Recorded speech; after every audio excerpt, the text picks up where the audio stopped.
हर हर महादेव दोस्तों, महाकाल भक्ति ज्ञान चैनल में आप सबका एक बार फिर से हार्दिक स्वागत है।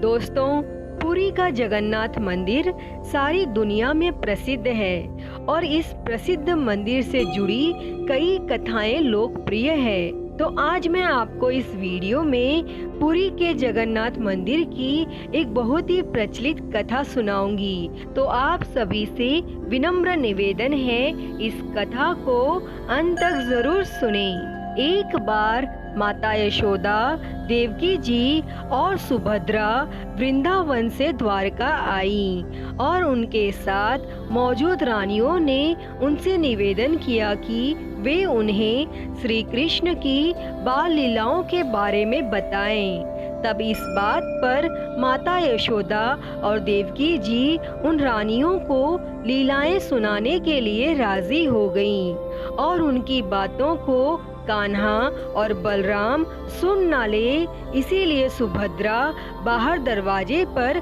पहरा देने लगी। तब माता यशोदा ने भगवान कृष्ण की लीलाओं की गाथा आरंभ की और जैसे जैसे वो बोलती चली गईं, सब उनकी बातों में मग्न होते गए और तब खुद सुभद्रा भी पहरा देने का ख्याल भूलकर उनकी बातों को सुनने लगी।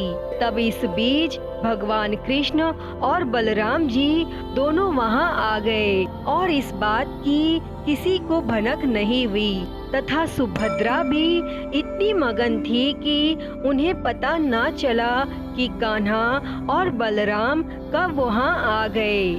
और फिर भगवान कृष्ण और भाई बलराम दोनों भी माता यशोदा के मुख से अपनी लीलाओं को सुनने लगे और अपनी शैतानियों तथा क्रियाओं को सुनते सुनते उनके बाल खड़े होने लगे।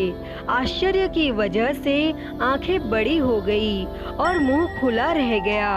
और वहीं खुद सुभद्रा भी इतनी मंत्र मुग्ध हो गई कि प्रेम भाव में पिघलने लगी।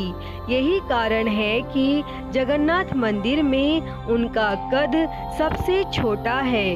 तब सभी भगवान कृष्ण जी की लीलाओं को सुन रहे थे कि इसी बीच वहां नारद मुनि आ गए और फिर नारद जी सबके हाव भाव देखने लगे ही थे कि सबको एहसास हुआ कि कोई आ गया है और इसी वजह से कृष्ण लीला का पाठ यही रुक गया। तब नारद जी ने कृष्ण जी के उस मन को मोह लेने वाले अवतार को देखकर कहा कि वाह प्रभु, आप कितने सुंदर लग रहे हो, आप इस रूप में अवतार कब लेंगे।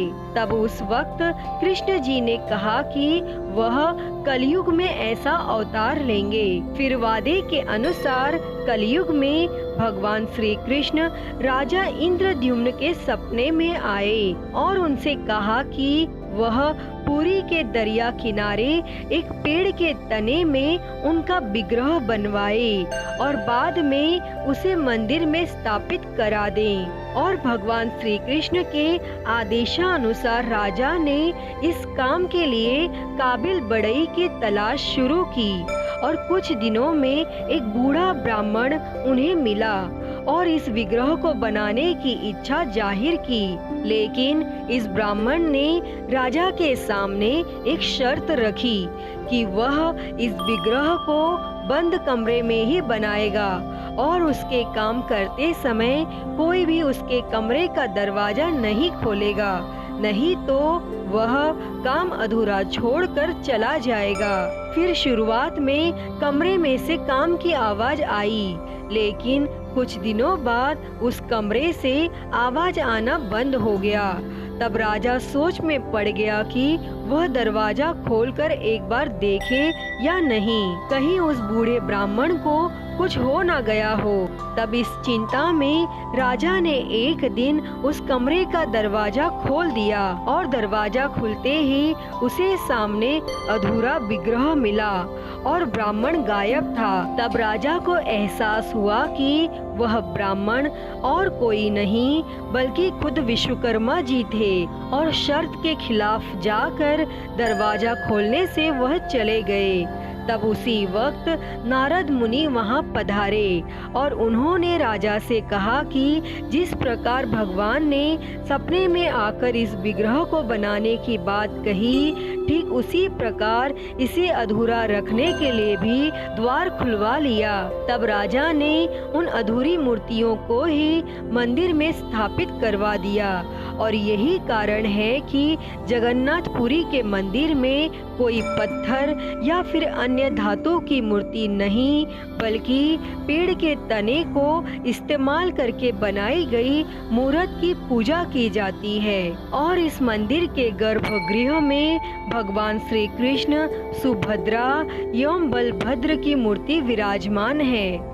दोस्तों, कहा जाता है कि माता सुभद्रा को अपने मायके द्वारिका से बहुत प्रेम था, इसीलिए उनकी इस इच्छा को पूर्ण करने के लिए भगवान श्री कृष्ण, बलराम जी और सुभद्रा जी ने अलग रथों में बैठकर द्वारिका का भ्रमण किया था और तब से आज तक पुरी में हर वर्ष रथ यात्रा निकाली जाती है। तो बोलिए भगवान जगन्नाथ जी की जय। तो दोस्तों, यह थी जगन्नाथ मंदिर की एक बहुत ही प्रचलित और पौराणिक कथा। यह कथा आपको कैसी लगी कमेंट बॉक्स में जरूर बताएं। अगर वीडियो पसंद आई हो तो इसे लाइक करें, ज़्यादा से ज़्यादा शेयर करें और अगर आप मेरे चैनल पर नए हैं तो मेरे चैनल को सब्सक्राइब कर नोटिफिकेशन बेल को ज़रूर ऑन कर लें। हर हर महादेव। धन्यवाद।